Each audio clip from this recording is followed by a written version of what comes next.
তুচ্ছ ঘটনাকে কেন্দ্র করে শত বছর বয়সী নারী সহ একই পরিবারের ৪ জনকে কুপিয়ে গুরুতর জখম করেছে ডালিমগংরা।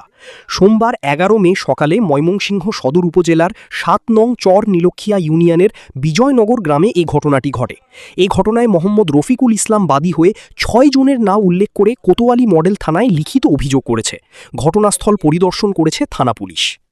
সকালবেলা যখন আমি মুরগি ফার্মে যাই তখন স্বপনে আর এই যে ডালু মারামারি লাগছে।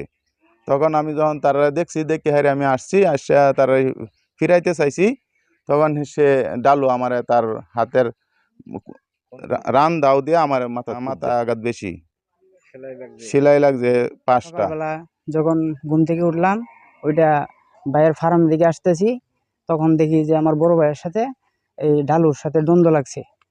তা আমি বাইরে নিয়ে যখন ফিরাইতে আসলাম, মানে আমার বড় বাইরে নিয়ে যখন ফিরাইতে আসলাম, তখনকার ঢালু এই আমার বড় বাইরে আর আমার মাথায় আঘাত করে, দাও দিয়ে আঘাত। ওরা ছিল, ওরা 3 ভাই, 3 ভাইয়ের আরো 6 জন 10 জনের মতো আছে। সবার হাতে অস্ত্র ছিল, আমাদের হাতে আমরা তো খালি, আমরা তো বুঝতে পারি না এই বিষয়টা। আঘাত পাইছি, সেলাই লাগছে কোমরটা 8-9টা সেলাই লাগছে। সকালবেলা আইসা দেখি যে একটা মারামারি হয়ে গেছে, আইসা দেখি যে 4-5 জন তারা ইনজুরি। আমি আইসা দেখলাম যে তারা ইনজুরি, পরে তারা গাড়িতে করে লইয়া যাইতেছে। ইনজুরি হয়েছে দেখলাম মালেক, তারপরে মামুন, মালেকের আম্মা, তারপরে এই মালেকের ওয়াইফও মনে হয় কিছু মাইর খাইছে, তারপরে স্বপনেরও দেখলাম কিছু আঘাতপ্রাপ্ত। মোটামুটি 5-6 জন তারা। আমাদের প্রায় গ্রামের প্রায় মুরব্বী মানুষ। দুর্ভাগ্যজনক উনিও মাইর খাইছে, মাথায় বাড়ি গেছে, হাতেও বাড়ি গেছে। দুঃখজনক হইলো আমাদের সম্পর্কে দাদু লাগে আর কি, ওনার বয়স প্রায় 100 কাছাকাছি। ওনারা যে আঘাত করছে, গুরুতর আঘাত হয়েছে, এর জন্য বিরাট দুঃখভাবে প্রকাশ করতেছি। সঠিকভাবে এই মুরব্বীরা যে মারছে, এটার সঠিক তদন্তর মাধ্যমে সঠিক বিচারটা যাতে সবাই পা, কারণ মৃত্যুর শয্যায় মহিলা, প্রায় 100 কাছাকাছি বয়স, ওনারা মারাটা এটা আসলে মানানসই না। এই জন্য আপনার মাধ্যমে যাতে সঠিক একটা সুষ্ঠু বিচার হয়, আমরা একটু তুলে ধরেন। আমার ছোট ভাই মালেক, ওরে মাথা আহত করছে, আঘাত করছে দেশীয় অস্ত্র দিয়া।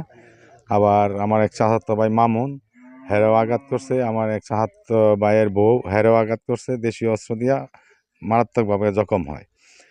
পরে আমি তাড়াতাড়ি হাসপাতালে নিয়ে যাই। হাসপাতালে নিয়ে তাদেরকে স্টেটমেন্ট করাই। প্রাথমিক স্টেটমেন্ট করানোর পরে আমি আবার তাদেরকে নিয়ে থানায় আসি। থানায় এসে আমি একটা অভিযোগ লেখাই। অভিযোগ পরিপ্রেক্ষিতে থানার এসআই আকবর সাহেব আসছিল, সরজমিনে তদন্ত করে যায়। তদন্ত করে যাওয়ার পরে আরেকটা বিষয় হইল, সবচেয়ে বড় বিষয় হলো ওরা আমাদের বাড়িতে আয়া হামলা করছে। আমাদের বাড়িতে আয়া হামলা করছে। আমার বৃদ্ধ মা, প্রায় 100 বছর বয়স, উনি যখন আমার ছোট ভাইয়ের উপরে আঘাত করতেছে, তখন 2 হাত ধরিয়া, এভাবে হাত ধরিয়া যখন হিরাইতে যায়, তখন এটা না মাইনা আমার মার মাথা তো বাড়ি দিছে, হাতেও বাড়ি দিছে।